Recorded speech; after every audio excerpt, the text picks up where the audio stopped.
The transfer window is open. Well, kind of open. It's not, but people are doing things anyway. And so is the coaching merry-go-round in Serie A. There have been 3 big appointments. We're here to discuss them.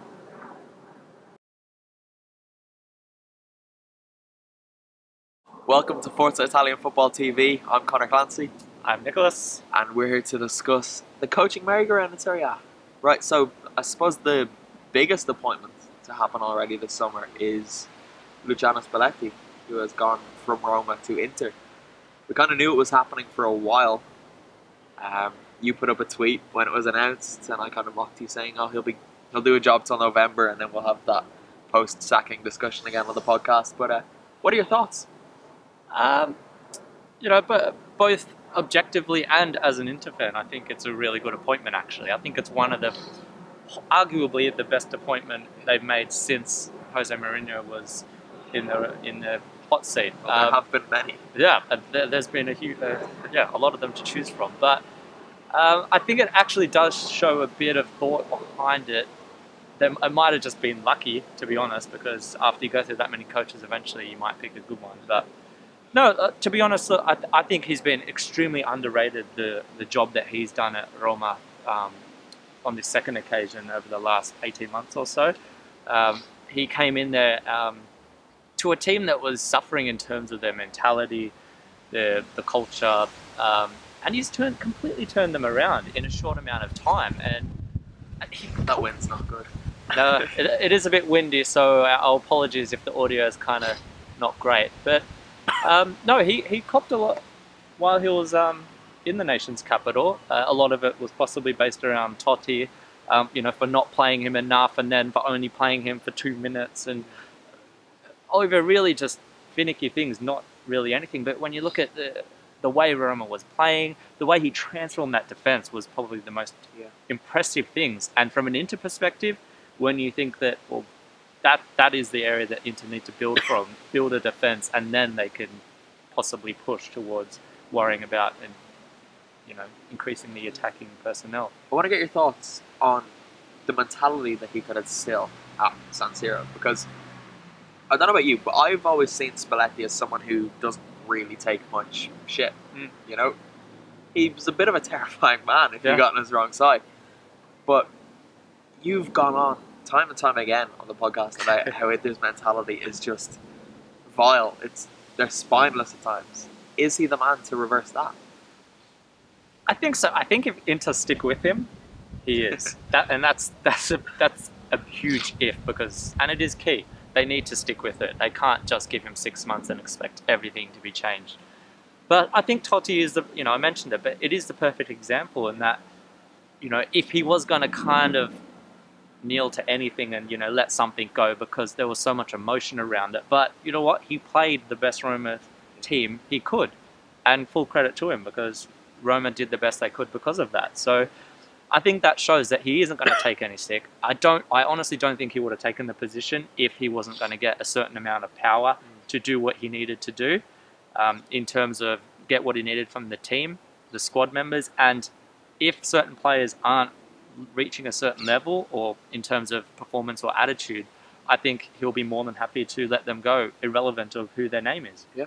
So replacing Spalletti at Roma is Eusebio Di Francesco, who returns to the club having played there and having done a fantastic job coaching Sassuolo, it must be said. I'm a bit sceptical of this.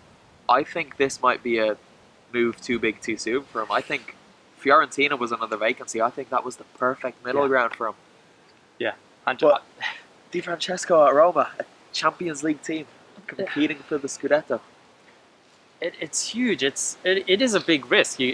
I'm sure even Roma would admit that it's a risky decision, but he's got that reputation in Serie A that he is, I guess, one of the young, up-and-coming kind of managers in that new generation. So there's no doubt that he has the brains and the tactical nuance, I would say, and he plays a nice style. I think he impressed a lot with the way that Sassuolo team played. A key with him is he can build a team, I think. That's a great dog, and I think we just got him on camera as well. We've got some nice little dogs running through just for some added atmosphere. No, but he can build a team, which, again, going back to you, I think he would have been perfect to build a Fiorentina squad, because particularly when that, maybe we'll get to it in a sec, but the Viola look like they're going to be gutted in a few ways, so it did seem perfect for him. So Roma, it's a risk. I'm not saying it's too far a jump for him. I think he possibly has the capability to do it, but it's one of those things. No one's ever going to know until he's with a top club with that kind of transfer budget and in that kind of competition at Champions League.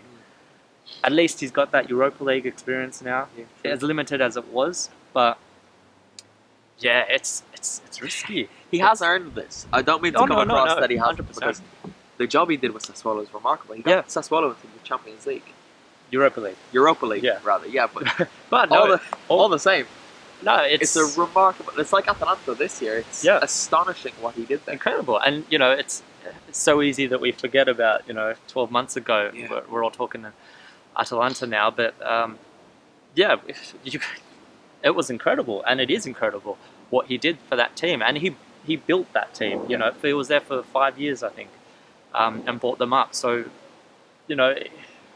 he can really, I think he can build a team culture and really affect a club, and I think that's what he did with Sassuolo. Yeah. Whether he can do that at a club with so much, see, that's the thing. History, success, well, somewhat successful. It's unknown. Yeah. It's a risk. If you go to Sassuolo and keep them in Serie A, they're going to give you the license to do whatever you want. He can get that team to play however he wants them to play, because the board will just let him do it. Yeah. At Roma, they kind of have this style. It's the Roma style. They play decent enough football, but don't really win much with it. Whether Di Francesco is the right man to probably keep that style up, but whether he can take them that next level, I'm not so sure just yet.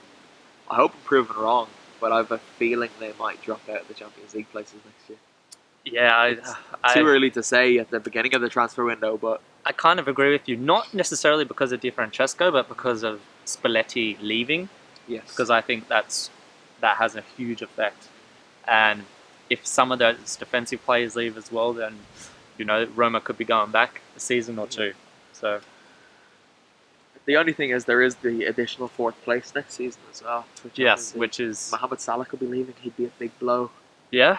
But, well, I mean, there's rumours of Raja Nangalan going, but Fazio, really good. I mean, we're seeing rumours of almost every player in Serie A is going to every other club except for Buffon. Everyone else is fair game. So to complete the triad of managerial movements, I guess, is that vacancy at Fiorentina, which was occupied by the ex-Inter boss Stefano Pioli.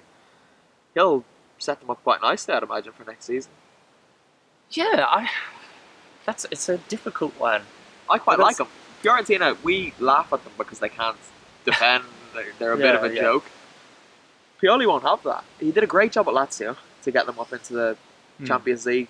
They finished 3rd, remember? They only got knocked out on playoff, I think it was, wasn't it? I could be wrong. Bayer Leverkusen, I think, beat them. In the Champions League playoff. And then he did a great job with Inter for a while. But the problems there clearly weren't his doing, because 9 other coaches have had the same problems as him. 100%. I can see him doing well. Yeah, I hold no grudges with him. And personally, I think he's a good coach. I don't think he's a great coach. I don't think he's tactically the best in Serie A, but he can do a good job for a certain amount of time. I think he has almost like an impact kind of coach. You talk about players from the bench having an impact. I see him in a similar vein, that he can come into a club and deliver some kind of almost, maybe, I don't know if I want to say short-term results, but I think he can kind of get the best out of a team when others might not. So bring some youngsters into it, possibly. He did that with Lazio quite well. But looking at Fiorentina, it's hard to say, given that we're not sure what Fiorentina is going to be left after this transfer window. So I think it would be great if Chiesa and Bernardeschi were all staying with that youth there. I think he would do a really good job with all that. But if they all kind of leave, and if that team is completely gutted and Pioli has to rebuild, that's what worries me about that, because I'm not sure he's the right man for that. One player who could be leaving, I know it's not a player thing, but Nikola Kalinic. I've seen 30 million thrown around. If they can get that, take it and run. because then you might not need to sell the other players. They might still want to leave, but you might be able to negotiate new contracts with them if you're after getting 30 million for, let's face it, an average striker. Yeah. And then you can reinvest it and get another decent striker in, or just give Chiesa a bit more playing time. Yeah, I'm with you 100% on that. I think the same thing kind of happened with January. There was a few figures going around for Kalinic, and you know, with all due respect, I just You don't need to be respectful. have never really rated him. He in patches he can be decent, but he's just way too inconsistent. He can go through huge patches where he just doesn't deliver, and I think I even talked about it on the podcast one. If you don't listen to the podcast, make sure you get into it. What's the other striker's name? Babacar. That Babacar has actually has a better goal. I think the last 2 seasons scored more goals per minutes he played for Fiorentina. So yeah, take the money and reinvest for sure. Yeah, 100%. One of the things Pieri always says is that Babacar and Kalinic are kind of the opposites of each other. Now, Babacar is good at scoring, but not much else. Kalinic is good at everything else, but not really scoring. True. Yeah. But Babacar can develop those parts of the game. Kalinic can't finish, and he's their only number 9. Get rid. Yeah, he does. Yeah, I mean, Fiorentina have enough issues creating chances, so when they do, they need to be finished. That's, you know, as simple as you can put it. And he's not the man for that team. He might fit in better with another team, and you know, with a kind of almost a supporting striker possibly. But I just don't think he fits the team. I don't think he's that great. And if they can get 30 million euros, then take it to the bank. Yeah. Okay, that'll just about do it for now. Thanks, Nick. We're here in London. It's a lovely view. Yeah, we're doing some little London specials out in the park. It's nice and sunny. Yeah, so I'm here with Nick for another week. Might do a few more of these. Come to the park a few more times. Go to a few cafes, get a few videos done. For sure. Stay tuned to the YouTube channel anyway. In the meantime, head down there, leave your comments. What do you think about Spalletti, Di Francesco and Pioli's appointments? What do you think for the Serie A season ahead, the transfer market? Basically, keep an eye out for when we drop new podcasts, new videos, subscribe, help us out on Patreon down there, and I think that's about it, isn't it? So, I think that'll do it. ciao for now. Ciao for now.